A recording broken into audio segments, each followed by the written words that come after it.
Hello guys, so recently I got this book, The Metaphysics by Aristotle, and we have already discussed the metaphysics from Aristotle, but it's always good to recap and read, right, because this is my reading series now, I guess.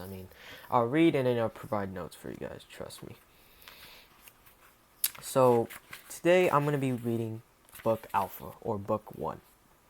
And I'll also read the author's note and, in general, the stuff he puts into the book. So, this is Penguin's Classics, Aristotle, The Metaphysics. So, Alpha 1.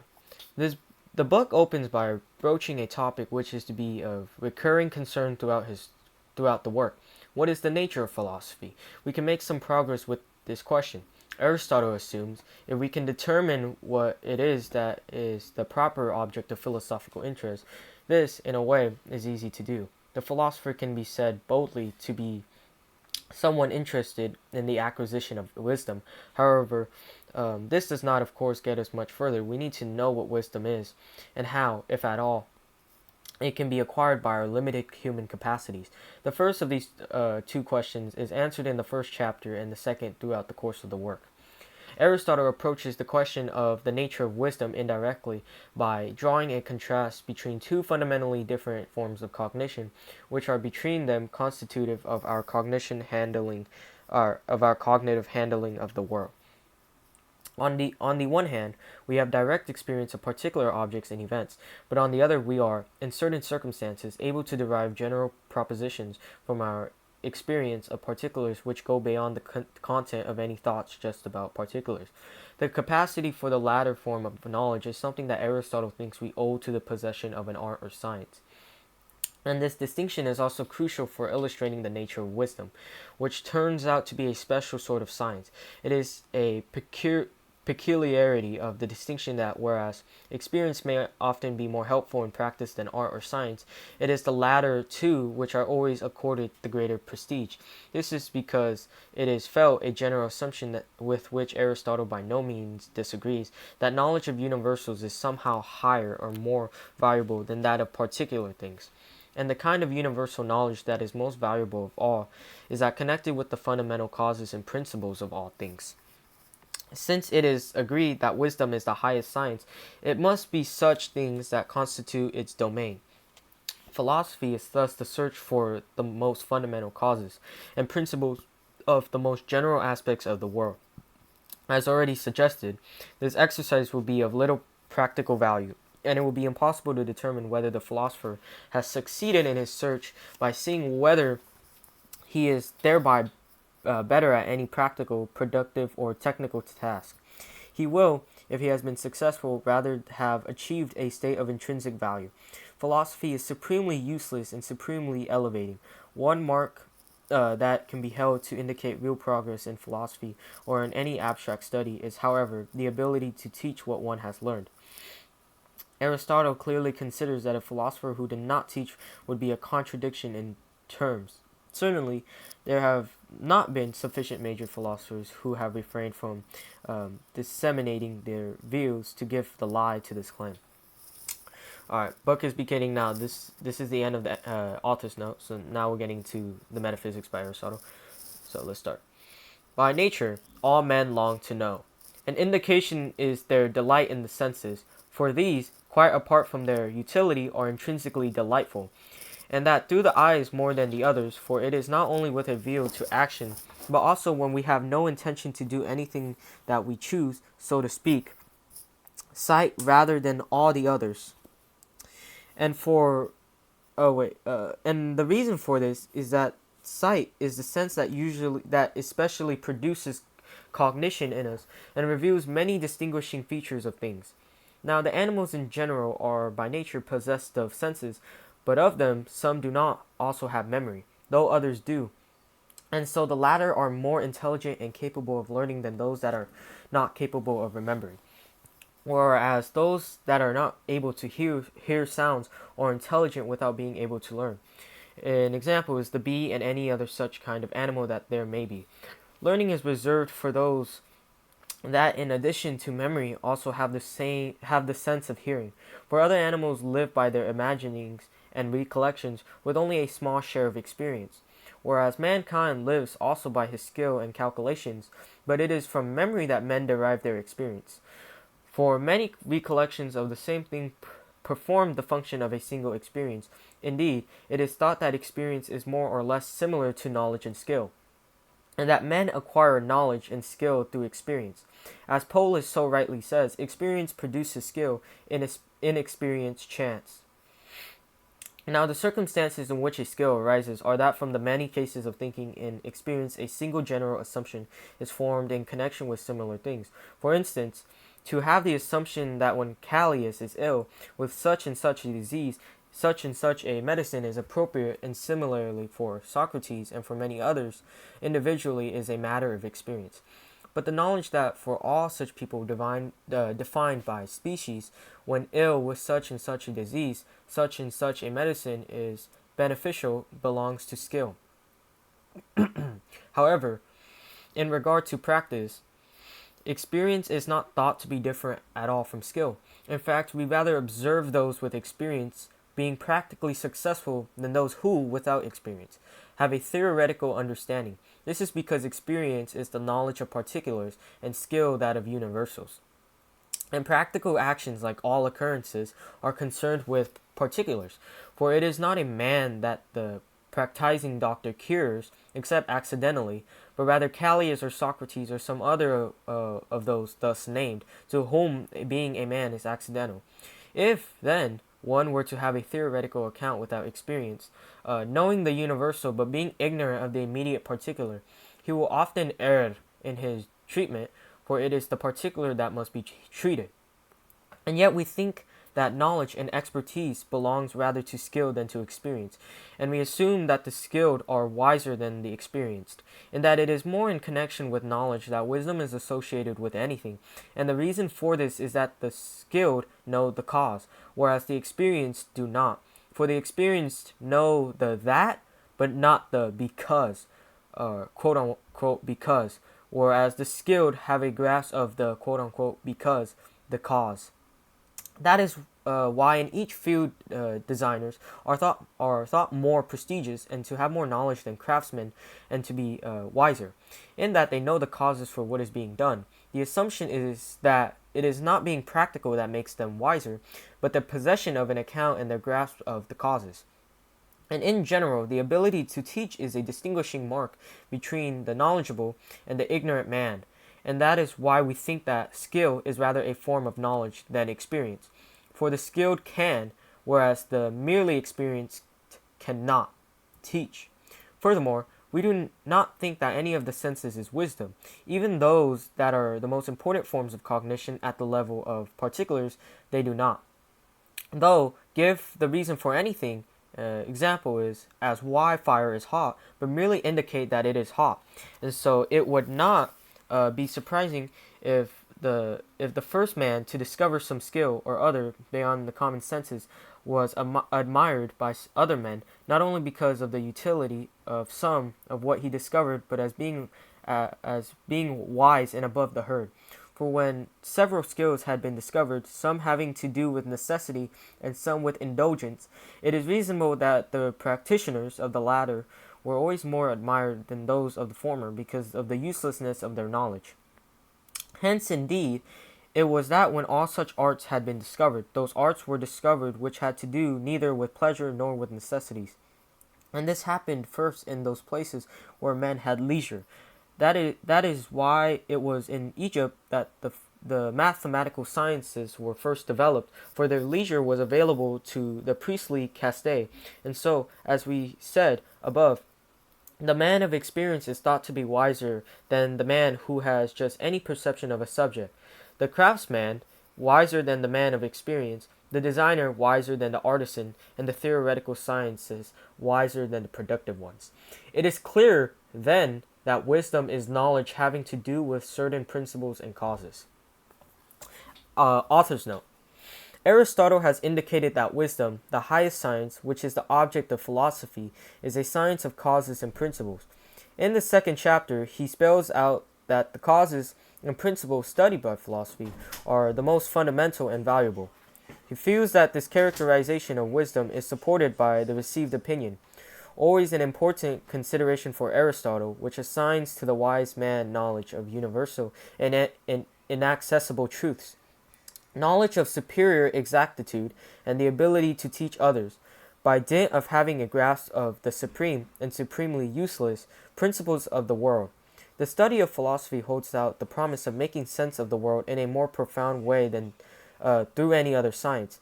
It has always been accepted, albeit vaguely, that such an understanding of the world is possible, but it is only now that we are on the sure way to acquiring it. Philosophy, so characterized, has a special relationship with the divine. On the one hand, divinity is clearly a primary principle of the world, and so itself falls in the domain of philosophy. Indeed, there are points in the work in which Aristotle seems to come close to equating philosophy with theology. On the other hand, the practice of philosophy over the course of a lifetime has an ennobling effect on the philosopher, such that he or she is brought as close as possible to a divine state. We share some fragment of the divine nature which, though philosophy, we can nourish and promote. This conception of philosophy as a liberation from the complexities of our existence is one that Aristotle supports with a few brief, but often quoted comments on the origins of philosophy in a sense of wonder or amazement at the arrangement of the world. The history of philosophy is the history of gradual, progressive abstraction of this sense of wonder. That's the end of the author's note. Back to the Metaphysics by Aristotle. But now, since it is this knowledge that we are seeking, we must consider the following point. Of what kind of principles and of what kind of causes is wisdom the knowledge? If indeed one were to take the assumptions that we have concerning the wise man, perhaps from this the answer would be more clear. Our assumptions are then, first, that the wise man knows everything in the appropriate way, not having knowledge of these subjects at the level of particulars. Secondly, that the man who is able to know difficult things and not easy for a man to know, that is the wise man. For sense perception is common to all men, and so easy and not wise at all. Thirdly, that the man who is more accurate and more capable of teaching the causes is wiser in connection with every sort of knowledge. Fourthly, that of forms of knowledge, that which is chosen for itself and for the sake of knowledge, is wisdom more than which is chosen for its results. And the directive science is wisdom more than that which subserves it. For the wise man should not be instructed, but should instruct. And it is not he who should obey another, but rather the less wise should obey him. These, then, are the kind and number of assumptions that we have about wisdom and the wise. And of these we think that it is necessary that the knowledge of everything belongs especially to the man who has universal knowledge. For this man, in a way, knows all the subjects, and more or less also the hardest for men to know. Those that are most general for these are the furthest removed from the senses, and the most exact of the sciences are those that are connected particularly with the primary things, or with primary things. For those which are from inferior things are more exact than those which are said by addition, as arithmetic is more exact than geometry, and it is also the case that theoretical knowledge is more capable of teaching the causes. For it is those who give the causes in connection with each thing that can teach, and knowledge and science for their own sake belong especially to the knowledge of that which is especially known.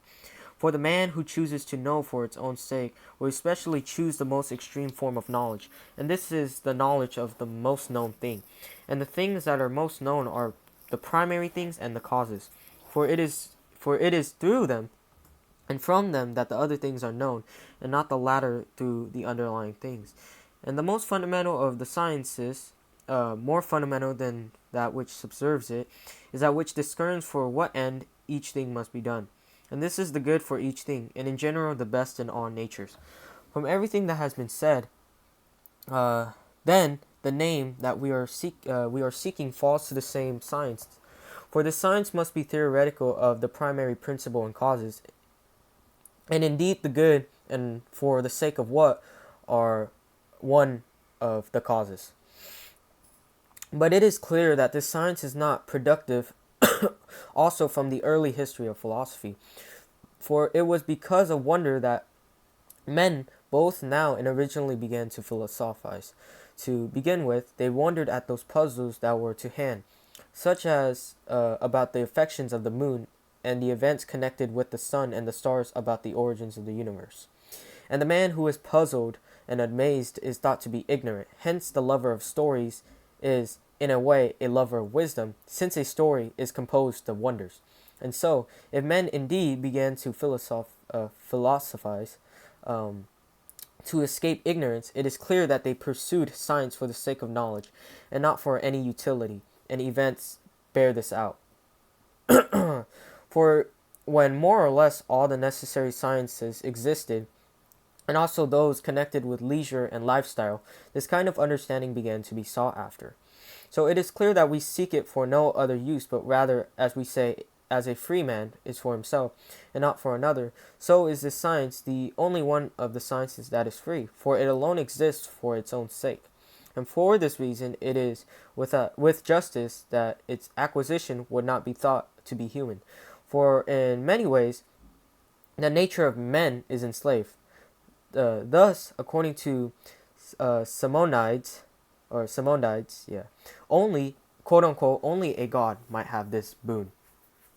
And a man might not be thought worthy to seek out knowledge itself. And if indeed the poets have a point, and it is a divine thing to be envious, it would accordingly be reasonable that all the outstanding should suffer. But in fact, it is not divine to envy, but rather, as in the proverb, quote unquote, many are the lies of seers. And it is also necessary to think another skill of more worth than this one. For that which is most divine is also most worthy. And such a science would be alone in two ways. For it would be that which a god would most choose. That is the one of the science that is divine. If indeed any of them is divine, and this happens to be alone in both of these ways, for God is thought to be among the causes for all things, and to be a kind of principle, and also God would have such knowledge, either exclusively or mainly. So all sciences are more necessary than this one, and none is better. In a way, however, we must take the acquisition of it the opposite of fundamental inquiries. For, as we said, all men began to philosophize, from wonder whether it is really so, as with spontaneous natural wonders, such as those of the changes of the sun or the incommensurability of the diameter. For everybody thinks that this is amazing if something cannot be measured exactly, but on the contrary, we must produce the best.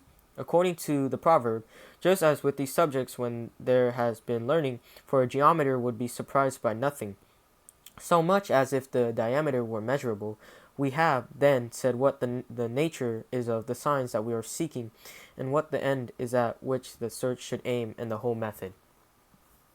Author's note. We have now established that philosophy is a study of causes, and indeed of the most fundamental, primary, and valuable causes. However, we have still not been told much about what it is to investigate a cause, let alone a primary cause. This is a topic to which Aristotle has devoted a great deal of thought. His view is that to have any philosophical understanding of causation, it is necessary to accept a certain taxonomy of causes which he has already presented in the Physics. There are four basic ways in which one thing can cause another. It can be its cause by providing the form that it realizes, by being the matter from which it is made, by being the source of the process that leads to its coming to be, or by being that for the sake of which the thing is produced. In any actual case of causal explanation, it is vital to distinguish these four kinds of causation.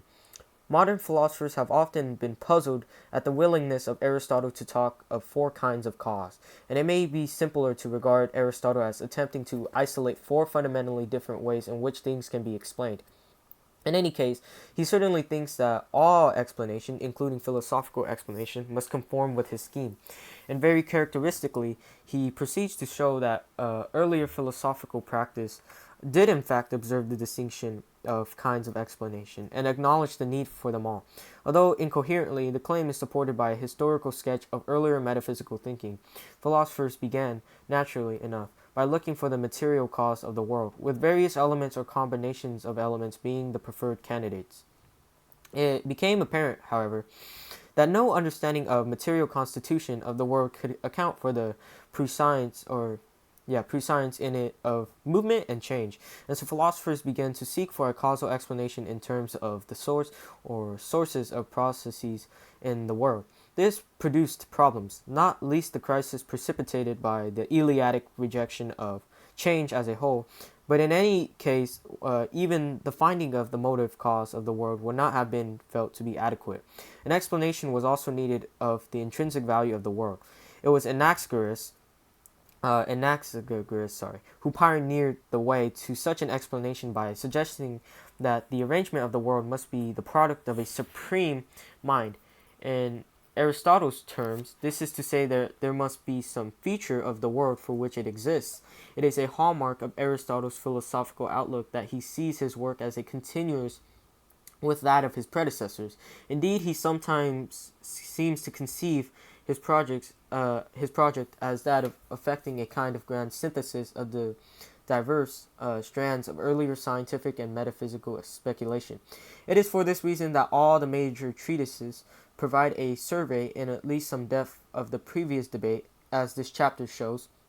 Aristotle is inclusive.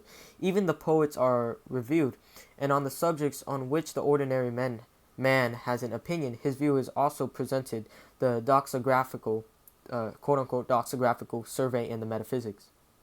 However, it is distinctive both for its length and for the fact that it detects a large-scale evolution in the discussion of the causes of the world, from a simple-minded concentration on the material substrate toward the higher and more elusive causality of form and purpose. Such a sense of development in intellectual history has become familiar enough in the 19th century and 20th century, but was unusual in antiquity, and on the strength of it, Aristotle could be hailed, if not as the father, at least as a remote progenitor of what we call the history of ideas. This is the end of the author's note. Back to the Metaphysics by Aristotle. Let's go. Now, since it is clear that we must grasp knowledge of fundamental causes, for we say that each man has knowledge when we think that he knows the primary cause, and the causes are spoken of in four ways, of which one cause we say to be the substance and the essence, for the quote-unquote why is referred to the extreme term, and the cause and principle is the primary quote-unquote why, and the second is the matter and substrate, and the third is that from which comes from the beginning of the change, and the fourth is the opposite cause to this, the quote-unquote wherefore, and the good, for this is the end of all coming into being and change. We have sufficiently theorized about them in the physics. Nevertheless, let us take those who have engaged in the consideration of things that there are before us, and who have philosophized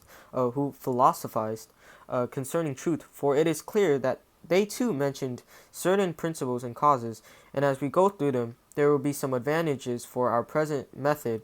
Either we will discover some kind of cause, or we will learn, or we will have greater confidence in those that we know, that we now state. Well, of the first philosophers, the majority thought that the causes in the form of matter were alone the principles of all things, for that from which all entities come, from which each thing primarily arises, and into which it is at the end resolved, the substance remaining but changing as to affections. This they announced to be the element and principle of all entities. And for this reason they thought that nothing either came to be or was destroyed. Since this sort of nature was always preserved, so that we do not even say that Socrates either came into being simplicator when he became fine or musical, nor that he was destroyed when he lost these dispositions. Since the substrate remained Socrates himself, and the same consideration they thought applied to all other things. For they thought there must be some nature, either one or more than one, from which other things arose while it was conserved. But the number and form of such a principle they do not all proclaim to be the same. Thales, the introducer of this sort of philosophy, said that it was water. That is why he declared the earth to be sitting on water. Perhaps drawing this supposition from seeing that the nourishment of all creatures is moist, and that warmth itself arises from this, and that it is by this that all creatures live, and the assumption that from which a thing comes is its principle in all cases. For this reason, indeed, taking this assumption, also because the seeds of all creatures have a moist nature and water is the natural principle for moist things. And there are also some who think that the very ancient thinkers and those long before the present generation and the first to reason about the gods made these same assumptions about nature. For these poets made ocean and Tethys, or Tethys, that's how you pronounce it, the parents of creation, and said that the oath of the gods was water, which they called Styx, or Styx, how you pronounce it. For the assumption was that the most ancient thing was the most worthy, and that an oath was the most worthy thing. If then this opinion that nature happens to be primordial and ancient is perhaps unclear, yet Thales is said to have made these declarations concerning the primary cause. For Hippo, one would not think right to include with these thinkers because of the triviality of his mind. Anaximenes, however, assumed that air was prior to water and was especially a principle of the simple bodies, and Diogenes thought the same, while Hippasus of Metapontum and Heraclitus of Ephesus thought that it was fire. Empedocles thought that there were four elements, adding to those mentioned earth as a fourth, for these things always remained and did not come into being except in frequency or rarity, being mixed together and separated into and out of one thing. Anaxagoras of Clazomene was earlier than he in date, but later in his works, and he said that the number of principles were infinite. For he said that more or less all the homoeneous bodies, such as water and fire, did come to be and perish in this way, by mixing and discrimination, and that otherwise they did not come into being or perish, but remained eternally. From these thinkers, then, one might think that there is only a single cause, that said in the form of matter, but as they continued in this way, the facts themselves guided them and forced them to seek further. For even if, as much as you like, all coming to be and destruction are from some simple thing or from several, why does this happen and what is the cause? For indeed it cannot be that the substrate itself forces itself to change. I mean that, for instance, neither wood nor bronze is the cause of either of them changing. Neither does wood make a bed or bronze a statue, but there is some other cause of the change, and to seek for this is to seek for the second kind of principle, as we would say, that from which comes the beginning of the change. Those, then, who write from the beginning grasped this method and asserted that the substrate was single, did not fall out with one another. But some of those who asserted a single principle, as though defeated by this inquiry, said that the single thing was unchanging, and so was the whole of nature.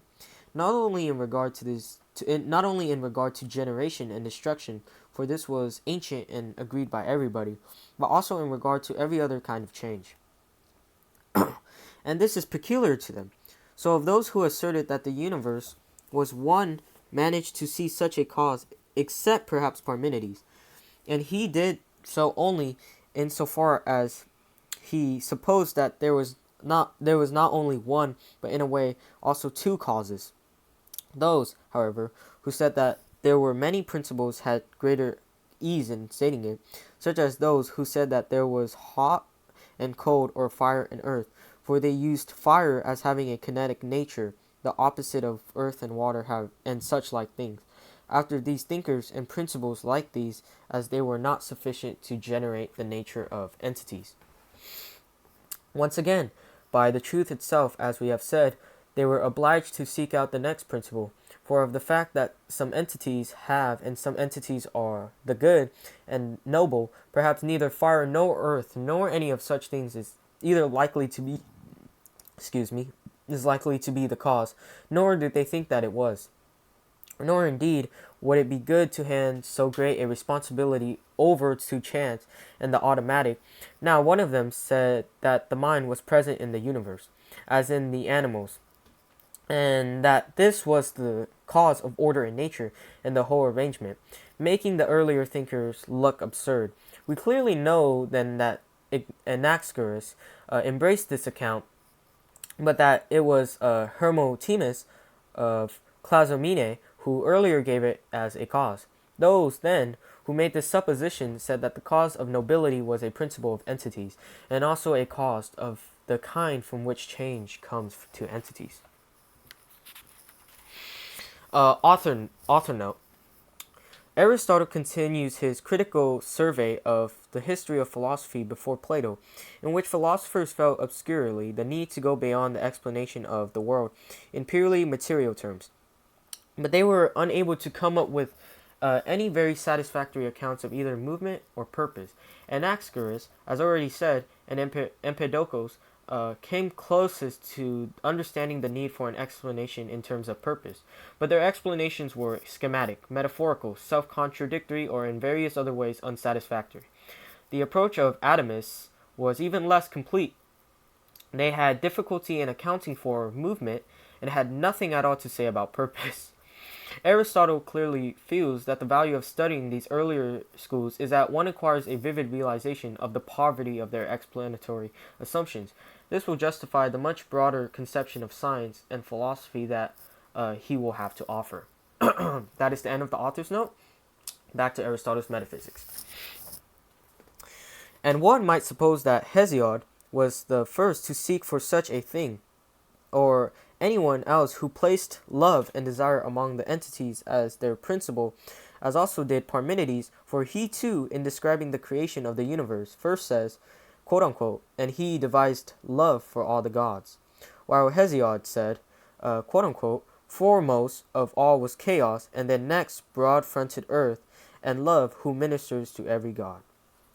On the assumption that among entities there must be some cause which moves and combines the things, one ought then in a way to decide among them for who was first. But it is possible to judge later also. But since the opposite of good things are also obviously present in nature, there is not only arrangement and nobility, but also disorder and ugliness. And the bad things are more numerous than the good, and the base than the fine. Accordingly, another philosopher introduced love and strife, each being the cause of each of these groups. For if one were to attend carefully and take in their sense, and not on the face of the cryptic remarks of Empedocles, if that's how you pronounce his name, sorry, one will find that love is the cause of good things and strife for bad things. And so if one were to say that in a way, Empedocles both gave, and was the first to give evil and good as principles. Perhaps one would put it rightly, if indeed the same good itself is the cause of all good things.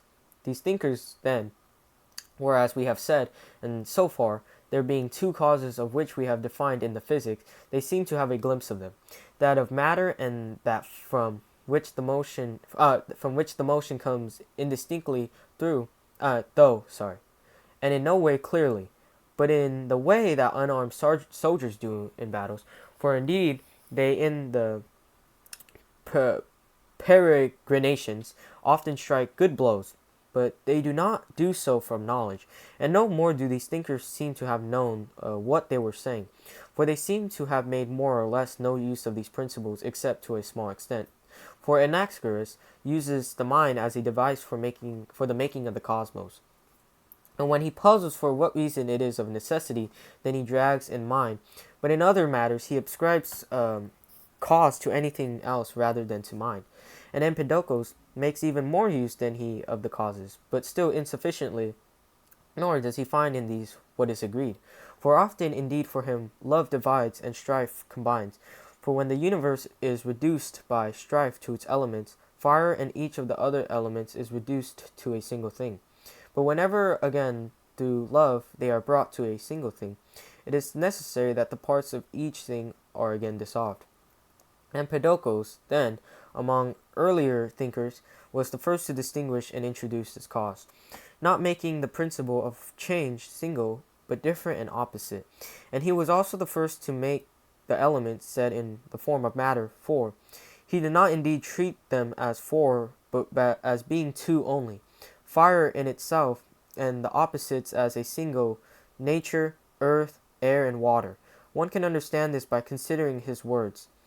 He then, as we say, in this way gave this number of causes. Leucippus, that's how you pronounce his name, however, and his companion Democritus said that the elements were full and the empty, and that of these the full and the solid were what is, and the empty was what is not. Accordingly, he denies that what is exists any more than what is not, any more than the void exists more than body. And he says that these things are the causes of entities as matter, and such as those who make the underlying substance one produce other things by affections of it, positing that the rare and the dense are the principles of the affections. In the same way, these thinkers too say that the differences are the causes of the other things, and they say that these are three: shape, order, and position. For they say that what is differs in shape, place, and manner only, and of these shape is shape, location is arrangement, and manner is position. For instance, A differs from N in shape, and AN from NA in arrangement, and Z from N in position. As regards change, then, whence and in what way entities have it, these thinkers too, like the others, spoke loosely so about the first two causes, as we say. The earlier thinkers seem to have got so far in their inquiry. Author's note, Alpha 5. Aristotle now turns to considering two schools that do not so obviously fit into his account of earlier philosophy as seeking for his four kinds of explanation. Sorry, this is not author's note. This is a translator's note. Oh my god. Where was I? So Aristotle now turns to considering two schools that do not so obviously fit into his account of earlier philosophy as seeking for his four kinds of explanation, without explicitly realizing that it was doing so. The hallmark of Pythagorean thinking, both originally and in Aristotle's time, was that numbers are the primary constituents of the world. It has always been so difficult to be clear about precisely what this means, and our task is not made easier by Aristotle's evident hostility. One reason for his leaving the academy was probably the rise in it of a Pythagorean tendency. In the present chapter, he vacillates. That's how you pronounce it. Vacillates between regarding the key role given by the Pythagoreans to numbers as an attempt to state the material cause of the world, and treating it as an introite, that's how you pronounce it too, bro. First approach to the search for a formal cause. As for Parmenides and his followers, Aristotle does allow that Parmenides at least saw the need for a formal explanation of the world, even though this led him into adopting absurd views on the explanation of movement and change. He also criticizes Parmenides for moving away from his own central insight, and thus arriving at an inherently confused position. This discussion has fueled the heated debate about the way of illusion, which seems to have been a pluralistic addition to Parmenides' philosophical monism. This is the end of the translator or author's note. So back to the metaphysics. So let's go. Among these thinkers, and before them, the so-called Pythagoreans, in their interest in mathematics, were the first to bring these in, and, being involved in them, they brought that the principles of mathematical entities were the principles of all entities. And since of mathematical entities, numbers are by nature primary. And among these, they seemed to observe many similarities with entities and things coming into being, rather than in fire and earth and water, so that such and such an affection of numbers is justice, and such soul and mind, and another time, and with each of the other things likewise, so to speak, and also seeing the affections of harmonies in numbers and ratios. Since then, All other things seemed to be assimilable to numbers in their nature, and the numbers were primary of the whole of nature.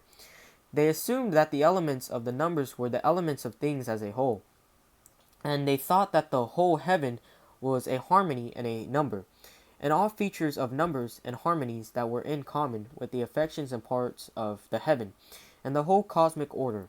These they brought together and applied, and if anything was missing they added it on, so that the whole matter should be complete for them. I mean, such as, since the decad is thought to be complete and to embrace the whole nature of numbers, they also said that the bodies in the heavens were 10. And since there are only observed to be 9, they made the anti-earth the 10th. We have treated of all this more accurately elsewhere, but the reason why we are going through this here is that we may understand with these thinkers too what they supposed the principles to be, and how their views fit in with the causes that we have announced. Well, even these thinkers seem to hold that number is a principle both as matter for the things that are and as affections and dispositions, and that elements of number are the odd and the even, and that of these the one is limited and the other unlimited, and that one is from both these, since it is both even and odd, and that number comes from the one, and that, as we have said, the whole heaven is numbers. Now, other members of the same group say that the principles in the sense of elements are 10: limited, even, one, right, male, still, straight, light, good, square, unlimited, odd. Oh, wait, I said that wrong. Sorry. So it starts off as limited, unlimited, even, odd, one, many, right, left, male, female, still, moving, straight, bent, light, darkness, good, bad, square, oblong. Sorry about that, guys. And this is what Alcmaeon, or Meon, of Croton also seems to have supposed, and either he from them or they from him took over this account. For Alcmaeon was a young man in Pythagoras' old age, and his system was pretty much like theirs. For he said that the most human factors are two, giving the oppositions not in a defined way like the Pythagoreans, but chance ones, such as white and black, sweet and bitter, good and bad, large and small. He then indistinctly speculated about the others, while the Pythagoreans were explicit about the number and nature, of the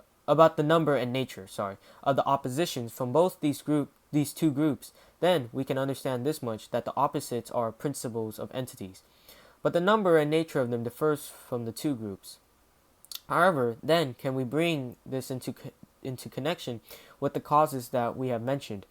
This is not made clear by them, but they seem to be giving their elements as principles in the form of matter. For they say that substance is constituted and filled by them as indwelling. So the ancient thinkers and those that postulated a plurality of elements, their intentions can be sufficiently clearly discerned from these considerations. But there are some who made declarations about the universe as a single nature, but not in the same way they declare either in regard to fineness or to the arrangement by nature. So to our present consideration of causes, in no way does their account of them fit, for it is not that like some of the philosophers of nature they supposed reality to be one, and yet they generated out of the matter of one. But these spoke in a different way, for the former group added movement, thus creating the universe, while the latter said that it was unchanged. Not but what this much fits in with our present consideration, for Parmenides seemed to be thinking of what is one in account, Melissus of what is one in matter. That is why one says that it is limited, and the other that it is unlimited. But Xenophanes, who was the first of these monists, for Parmenides is said to have been his pupil, was in no way clear, nor did he seem to grasp either of these natures. He merely looked up at the whole sky and pronounced that God was one. These men, then, as we said, can be fitted into our present inquiry. Although two of them are a little unsophisticated, Melissus and Xenophanes, or Xenophanes, Parmenides however, seemed to be speaking with a little more understanding, for he did not think that which is not could in any way exist in addition to that which is. And so on, he thought that of necessity that which is one and nothing else. We have dealt with this more exactly in the physics, but being constrained to follow the evidence, he supposed that what is one in account is several in sensation, and he again supposed that the causes and the principles were two, hot and cold, meaning by this fire and earth. And of these he made the hot that which is, the cold that which is not.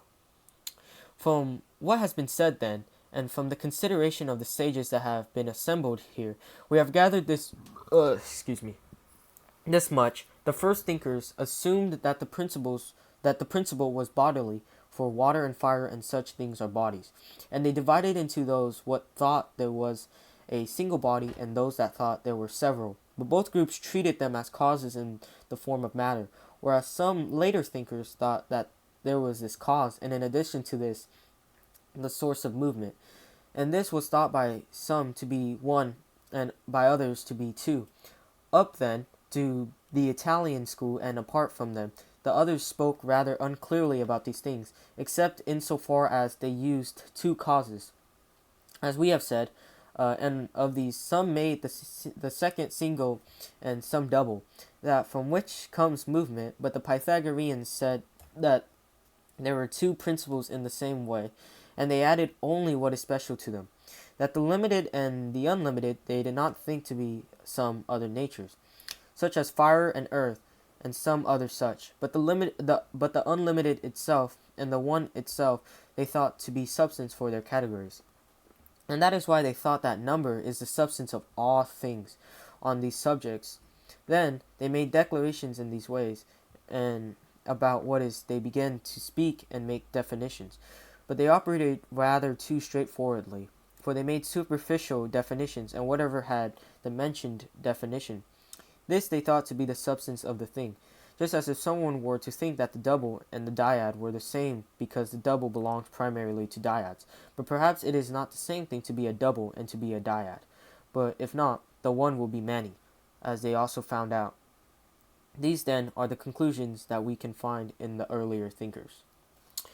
Alpha 6, this is a translator or author's note. So here it is. Aristotle now attempts to integrate Plato into his survey.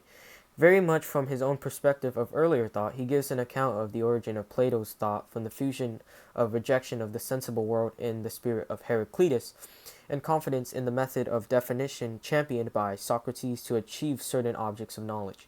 He expounds with some sympathy Plato's account of the role of the forms as the ultimate objects of definition and the building blocks of reality, as well as the connection that Plato suggests between the supersensible forms and the perceptible objects of ordinary experience.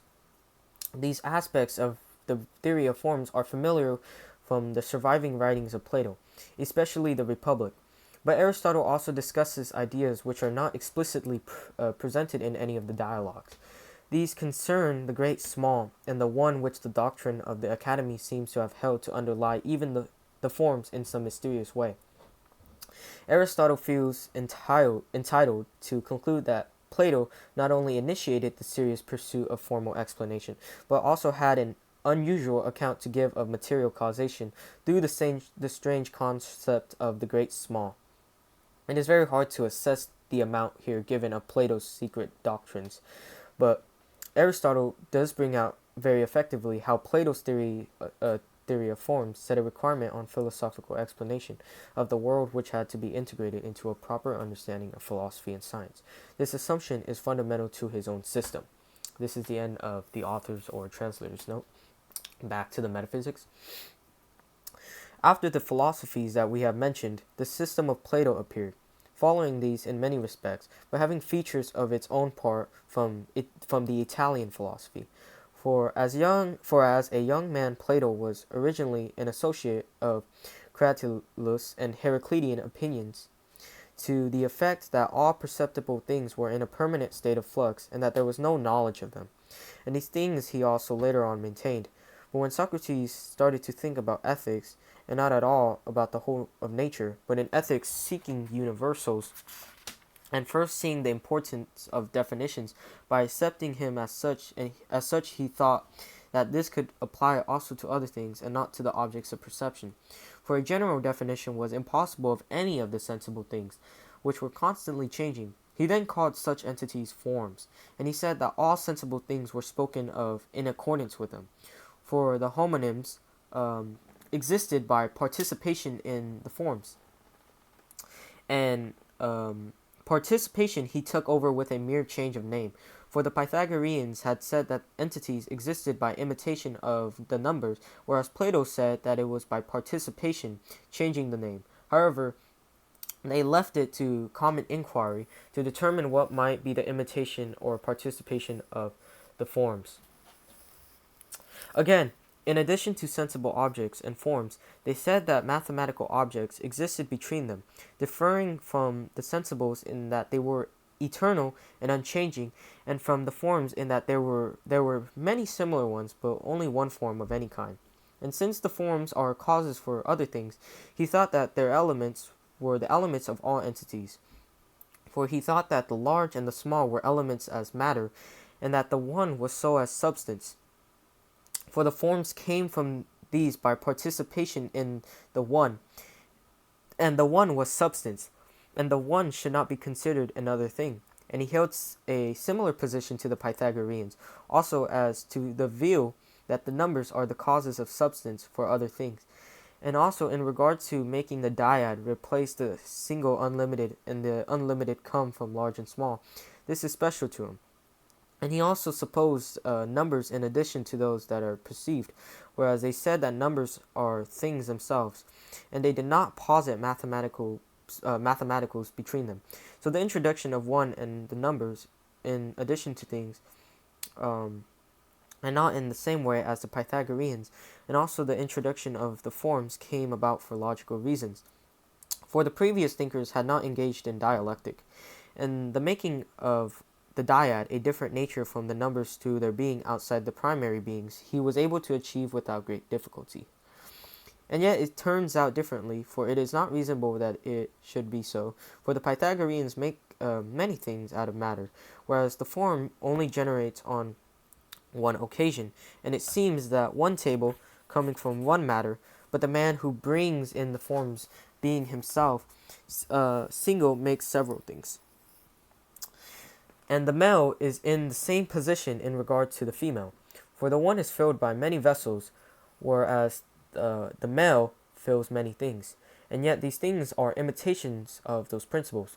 Plato then gave definitions as follow about what we are investigating, but it is clear from what we have said that of the two causes he made use of only one, that of what is, it is, and that of matter, for the forms are causes of what it is for other things, and the one for the forms. And what is the underlying matter by which the forms are mentioned of sensibles, and the one of the forms, such that it is the dyad, the large and the small. And he also gave the well and the badly as the causes of the elements, each for each. As we said that even some of the earlier thinkers inquired, such as Empedocles and Anaxagoras. Translator note, Alpha 7, or author's note. Aristotle is now able to draw his survey of earlier thought to a triumphant conclusion, vindicating his claim that every serious attempt at an explanation of the world must fit into one of his four approved styles. The majority of philosophers have concentrated on material explanation, though many have seen the need also to explain the origin of movement, change, and more generally, process. There has been still less clarity about the nature of formal and teleological explanation. Although the Platonists in particular made most progress in this direction, the fact that the great thinkers of the past did not have a systematic overview of the whole project of philosophy does not mean that their insights are of no value. To be used, however, they must be integrated into the general scheme of explanation that Aristotle is defending. What is in any case completely clear is that there is no significant explanation what has been offered by a major previous philosopher which cannot be brought into one or the other of the styles of explanation that Aristotle set out in chapter 3. This means that we cannot be sure that if we can account for causal explanation, and doing so is vital for the acquisition of wisdom, then there would be no important kind of causal explanation that lies outside the Aristotelian canon. We have erected a ring fence around the subject matter of philosophy. That is the end of the translated note or the author's note. Back to the metaphysics. In brief and summary style, then, we have gone through which thinkers and in what ways happen to have said something about the principles and the truth. And yet we have this much from them, that of those that have spoken of the principles and causes, none has mentioned any beyond those that are defined by us in the physics, but rather all seem to be indistinctly grappling after these, for some of them give the principle as matter, differing as to whether there is one or many, and as to whether this is bodily or not bodily. For instance, Plato gives the large and the small, the Italians the unlimited, Empedocles fire, earth, water, and air. Anaxagoras the infinity of homoiomeres, that's how you pronounce it. All these thinkers are fumbling for this sort of cause. And also those who posit air or fire or water or something that is thicker than fire but lighter than air. For in fact, some thinkers have asserted that some such thing is the primary element. These men then grasped only this cause, but some others grasped that from which comes the source of change. For instance, those who posited love and strife and mind and love as the principle, and yet none of them clearly presented the what it was to be and the substance. And in particular, those who posit the forms speak of it, for the forms are not as the matter for the sensibles, and that which is in the forms is not thence. And their supposition, the principle of change, for they assert rather it is a principle of motionless and being at rest. But rather they provide the forms as the essence of other things, and the one for the forms. But that for which actions, changes, and movements occur in a way they mention as a cause. But they do not mention it in this way and as it is. For those that speak of mind and love posit these causes as the good, but not indeed in the sense that it is for the sake of these that any of the entities exist or become, but rather as the movements come from these. And in just the same way, those who assert the one or being say that such a nature is the cause of substance, but not indeed that for the sake of this a thing either is or becomes, so that in a way they do, and in a way that they do not say that the good is a cause. For they do not speak simpliciter, but by accident. That, then, we have given the right definitions about the causes, both as to their numbers and as to their characters. All these thinkers would seem to attest not being able to posit causes, and in addition to this, that the causes must be sought. It is clear, either them all in this way or in one of these ways, and how each of these has spoken, and how he stands in connection with the principles, and the subsequent puzzles after this in connection with them. Let us now go through translator's note or author's note, Alpha 8. We have been shown that the Aristotelian conception of explanation is implicit in the practice. Although not acknowledged in the rhetoric of earlier philosophy, it is now time to make clear the limitations of the earlier thinkers. Aristotle attacks the physicists, monists, the physicists pluralis, and the Pythagoreans. The physicists, monists, are criticized for their excessive concentration on bodily entities, at the expense of those without body, of having made little sense of motive and formal explanation, and of having shown general naivety in the postulation of causes. The physicists pluralists, especially Empedocles and Anaxagoras, had a more plausible position, but they both encountered difficulties which were insuperable within their systems. With regard to the explanation of movement and change, as for the Pythagoreans, they also had no real suggestion about how number could be the cause of change. And in any case, their account of physical constitution of bodily entities in terms of numbers was irredeemably obscure. That is the end of the translator's note, or Alpha 8, or author's note. Back to the metaphysics. Of those, then, who assert that the universe is one and a single nature, and that this is bodily and has magnitude, it is clear that they are wrong in many respects. For it is only of bodies that they posit the elements, and not of the unbodily things. and when they try to give the causes for generation and destruction and give a comprehensive physical account, they miss the cause of movement. And so, by their failure to posit substance as the cause of anything nor the essence, and further by their easily giving as the principle of simple bodies anything rather than earth, not considering how they will bring mutual generation, I mean of fire and water and earth and air, for these come about by combination or discrimination from each other. And this is very different from their being prior or posterior. For in a way, the most elementary thing for all things might seem to be that from which they come from first, by combination, and this would be the smallest part and lightest of the bodies. Hence, all those who posit fire as a principle would be speaking especially in conformity with this line of reasoning.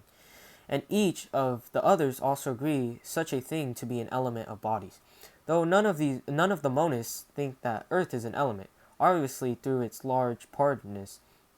But each of the three orders has found a supporter, for some assert that the element is fire, others water, and others air. And yet, why do they not also suggest earth, as the majority of men do? For they say that all things are earth, and indeed Hesiod says that earth is the firstborn of bodies. So ancient and popular does the opinion seem to be. So according to this account, neither if one said one of these things except fire, nor if one supposed something that was thicker than air but lighter than water, would one be speaking rightly. But if there is not something that is posterior in origin but prior in nature, then this is digested and mixed later in creation.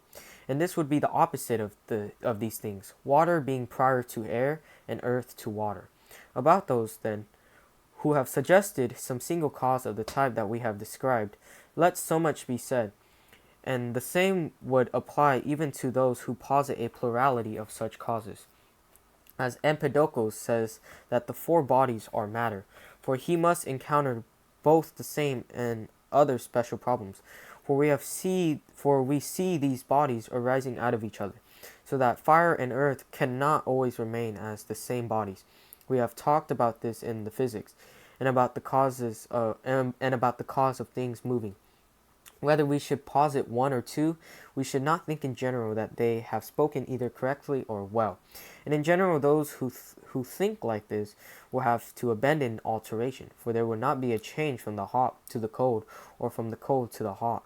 For why would these opposites be thus affected, and what would be the single nature that became fire and water? That man does not say, and if one supposed Anaxagoras to be saying two elements, one would especially suppose this in accordance with the argument that he himself did not distinguish them, but that he followed of necessity those that introduced them. For while it is in general absurd to say that in the beginning all things were mixed, and through their being unmixed they should be first, and through their not being available for chance mixing, in addition that the affections and the accidents would be separated from substances. For there is mixture and separation of the same things. Yet if someone went through articulating what he wanted to say, he would no doubt be shown to be speaking baloney. For when there was nothing separated off, it is clear that it was not possible to say that anything true about such substance.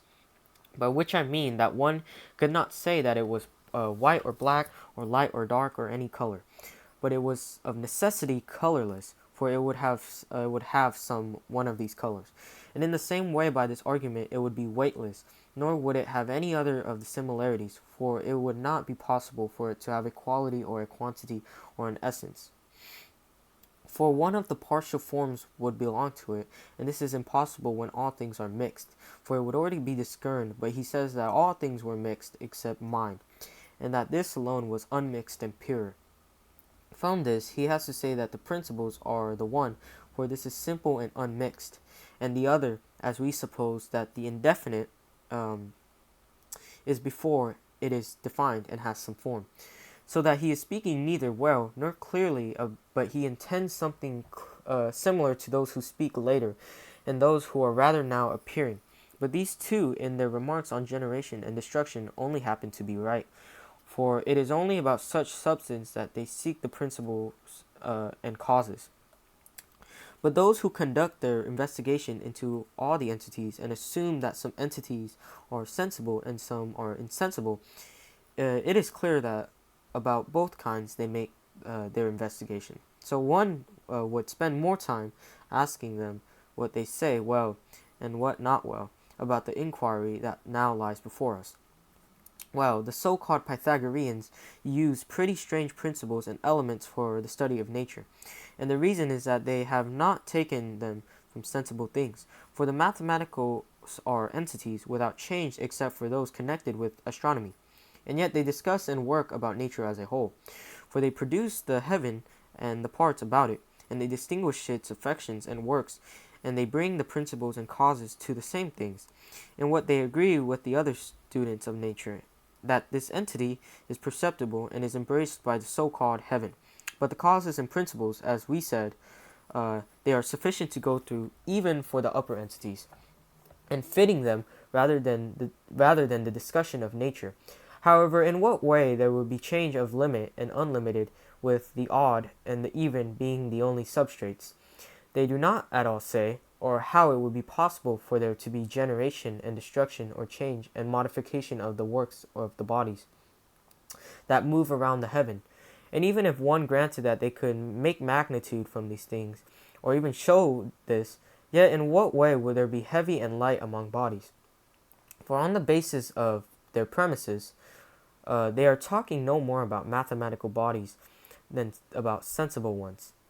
And so about fire or earth or other such bodies they have not spoken at all, since I think that they have nothing to say in connection with sensible bodies. Again, how can one assume that the affections of numbers are causes, and number a cause of the things in the heaven, and the things coming about both originally and now, but that there is no other number beyond this number from which the cosmos is derived? For if it is their account of space and time, then injustice would have little to do with it and mixing. But let them give a demonstration that each of these is a number, and it will turn out that by this argument here, there will already be a plurality of composed magnitudes, since these affections follow each place. Whether this is the same number that in the heaven, which one should take to be one of each of these, or another besides this one.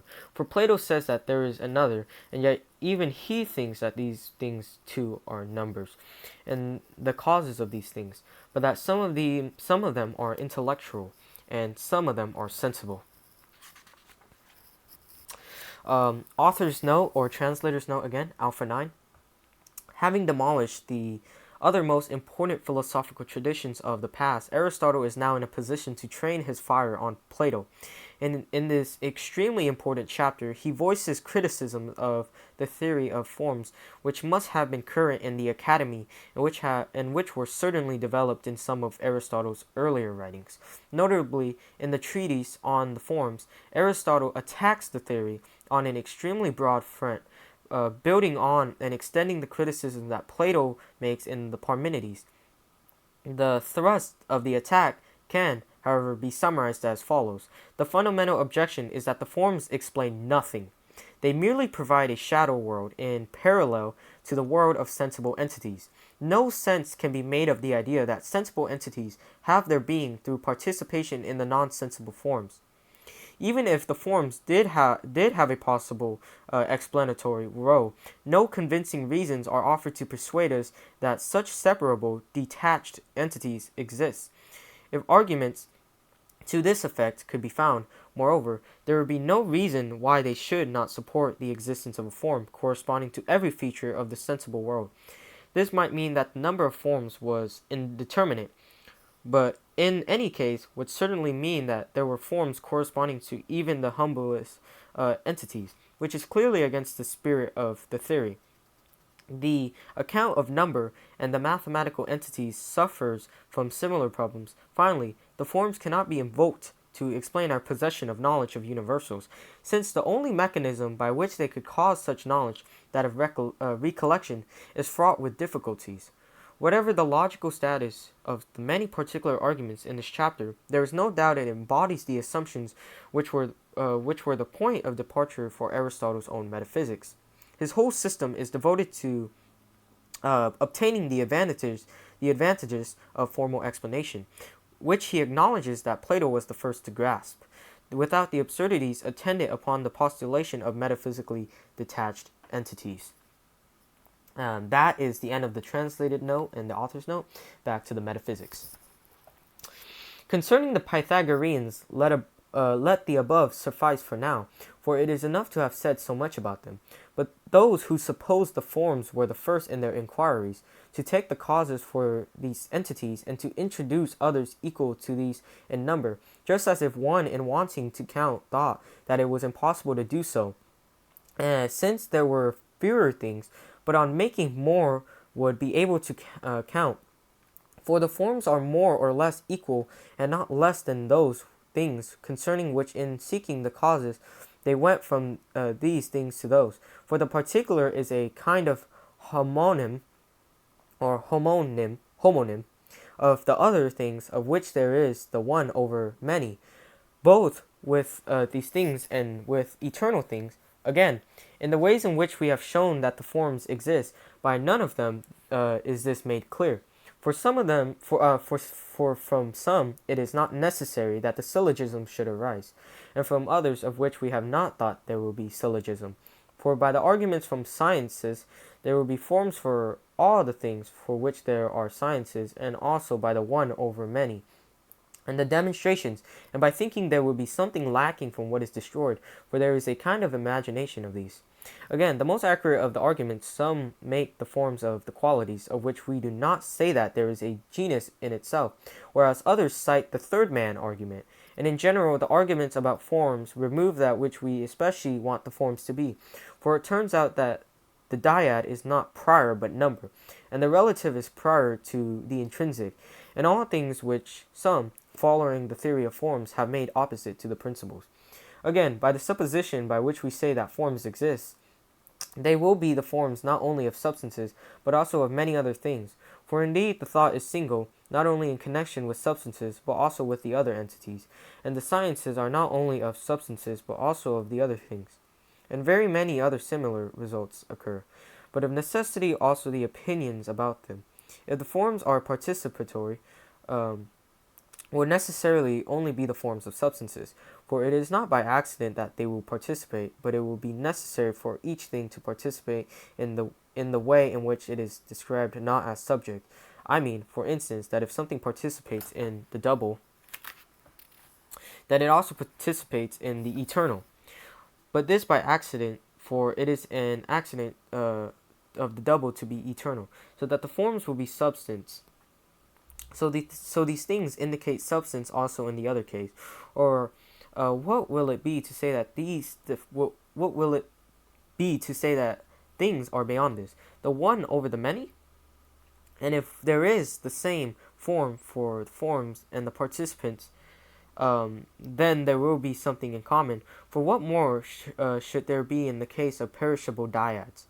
And of the many things that are eternal, and the dyad will be one and the same, if it is for this and the what, but if it is not the same form, then they would be homonymous, and it would be the same as if one called both Callias and a statue a man, not observing any commonality of them. But above all, one might raise the problem that what the forms of perceptibles might contribute to the eternal things, or to things that come into being and are destroyed. For they are the cause neither of change nor of any modification for them, and indeed they do not contribute in any way either to the science of the others, for these are not substance, for they would be in something, nor to their being not being present in the participants, for they might be thought to be causes in the way that white mixed with white is, but this account is too easily moved, which first Anaxagoras and then Eudoxus and certain others gave, for it is easy to connect many impossibilities with this sort of doctrine. And indeed, it is not even possible from the forms to say that any of the other things, and to say that they are paradigms and that other things participate in them is to say nothing, and to give poetic metaphors. For what will be the efficient factor in regard to the forms, but it is possible that there might be and become something similar and not being likened to it, so that whether or not Socrates existed, there might be something similar to Socrates, and this would be the case even if Socrates were eternal. And there will be many paradigms of the same thing, and so also many forms, as both animal and bite are forms of man, and also man himself. And again, the forms would not only be paradigms of the sensibles, but also of themselves, such as the genus of forms. So the paradigm and image are the same. And again, it would seem to be impossible that the substance should exist apart from that of which it is the substance. So how would the forms, being the substances of things, exist apart from them? But in the Phaedo, it is said that the forms are the cause both of being and of becoming. And yet with the forms existing, the participants would still not come into being unless there was a mover. And many other problems will arise, such as the house and the finger, of which we do not say that there are forms. So it is clear that it is possible also for other things both to be and to become, for the same sort of reasons as the things which we have just been talking about. Again, if the forms are numbers, how would they be causal? Because entities will be other numbers, so that such and such a number is man, and such a number is Socrates, and such a number is Callias. How then would these be responsible for those? For it will make no difference even if one group are eternal and the other not. And if there are accounts of numbers in this case, as with symphony, it is clear that there will be some one thing of which they are the account. If then there is this thing, the matter, it is clear that the numbers themselves will be a kind of account of the one to the other. I mean that if Kali is a numerical ratio of fire, earth, water, and air, then the form will also be a number of other substrates, and man himself, whether he is a number or not, yet will be a numerical ratio of some things and not a number, and no form will be for this reason a number. And also one number will come from many numbers. But how is one form to come from many forms? And if not from them, then from the things in numbers, such as the myriad, then how would the monads be? For if they share the form, then many absurdities will follow. But if they do not, then they will neither be like each other, nor have much in common. For what difference will it make if they are unaffected? For these claims are neither rational nor in accordance with thought. And also, it will be necessary to establish another kind of number of which arithmetic treats, and all the intermediate set of things. Then how will there be principles, and why will there be beyond the further? And again, both the monads in the dyad will be from some previous dyad, and yet that is impossible. Again, why will the assumed number be 1? In addition to what we have said, if the monads are different, one should say this, as do those who say that the elements are 4 or 2. For indeed, each of these does not say the common element, such as body, but fire and earth, whether there is something in common body or not. But the present theory treats the being of the one as that of a homogeneous thing, such as fire or water. But if this is so, then the numbers will not be substances, but it is clear that if there is such a being as the one itself, and if this is a principle, then the one will be said in many ways, for otherwise it is impossible. But if we wish to connect the substances with the principles, then we must posit length from short and long, from some short and large particular, and plane from broad and narrow, and body from deep and shallow. And yet how will either the plane have a mark or the solid a mark and a plane? For the broad and hollow are different kinds, and the deep and shallow, so that there would also be no number in them, since the many and few are different from these, and so also none of the upper things will also belong to the lower. And indeed, broad is not even a kind of depth, for then body would be a kind of plane. And again, what will points be from? This kind Plato fought against as being a geometrical dogma, but he called it the principle of mark, and this he posited in many ways, individual marks. And yet it is necessary that there be some limit of these, so that point is from the same account as mark. And in general, wisdom seeks the cause of the things that appear, and this we guess. For we say nothing of the cause from which comes the beginning of change. But when we think to give it substance, we give the substance of other things, so that the latter are the substances of the former, and we are speaking nonsense.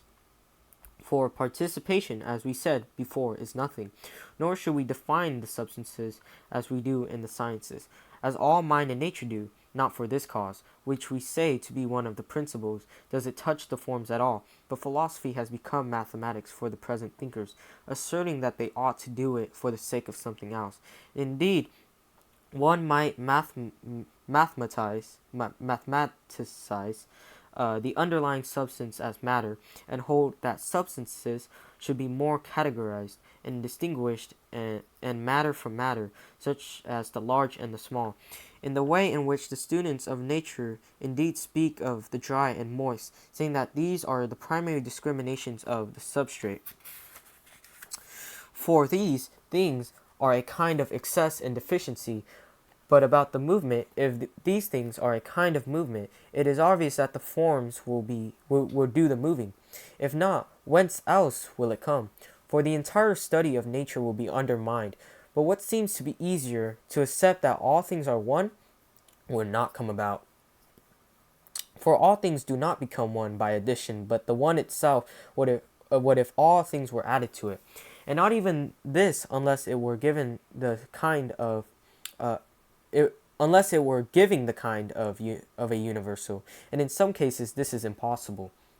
And there will also be no ratio of the sizes without numbers, and the planes and solids, so that there is no potentiality that it should either exist or not. For it is impossible that these things should be able to be forms, for they are not numbers, nor the intermediates, for they are mathematicals, nor perishable things. But again, this is reviewed as being some further stuff. And in general, to seek the elements of entities without discrimination, said in many ways, it is impossible to find them, especially if you look for them in the way in which they are elements. For from what will there be agency or affection for the straight, it is not possible to grasp. But if it is, then it is only possible for substances, so that either to seek or to think that there are elements for all the entities is false. And how indeed would one understand the elements of all entities? For it is obvious that one could make no progress by knowing them as priorities. For just as one who has learned geometry can anticipate other things too, but he does not know what his science is about, nor can he anticipate its future discoveries. So is it also with the other sciences, so that if there is some science of all things of the kind that some assert, then there would be no possibility of knowing it. And yet all learning comes to the cognition of either all or some things, both that by demonstration and that by definitions, and it is the same with learning by induction. And indeed, even if it happened to be of the same nature, how is it that it escapes our notice that we possess the most important of the sciences? And again, how will one know from what premises it comes, and how will it be clear? For this too is puzzling, for one might be in doubt about various suppositions.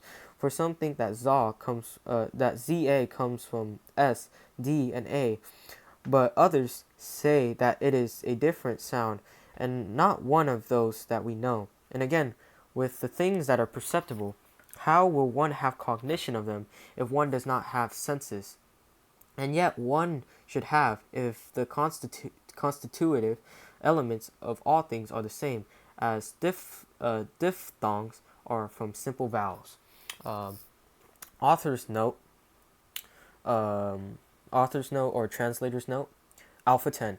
It is in this brief final chapter, Aristotle once more reasserts his conclusions with regard to the relationship between the earlier philosophy and his own. He draws the discussion to an end by citing a final illustration from the philosophy of Empedocles of the confused character of earlier thinking. At the very end, he points to the agenda for the next two books. That is the end of the translator's note or the author's note. Back to the metaphysics. That all thinkers seem to have been seeking for the causes that we have enumerated in the physics, and that apart from these, we would not be able to mention any other. It's clear from what we have said above, but these conclusions are obscure, and in a way, they were trying to find these causes, and in a way, not at all. For the earliest philosophy seemed to be whispering about all things, since it was young and original. Since even Empedocles says that bone exists by ratio, whereas this is the essence and the substance of the thing. And indeed, in the same way, it is necessary that flesh and each of the other things is a ratio, or not even one. For this reason, both flesh and bone will be, and also each of the other things, and not through matter, which he mentions, namely fire, earth, water, and air. But if someone else mentioned these things, then he would have to agree, but he did not speak clearly. Well, we have already made it clear about these things, but as to the things that one might query in regard to the causes themselves, let us go over them again, for perhaps from what we will gain some advantage for our later inquiries. And that is the end of Book Alpha. The next book is called Book Alpha the Lesser. Thank you for listening and watching.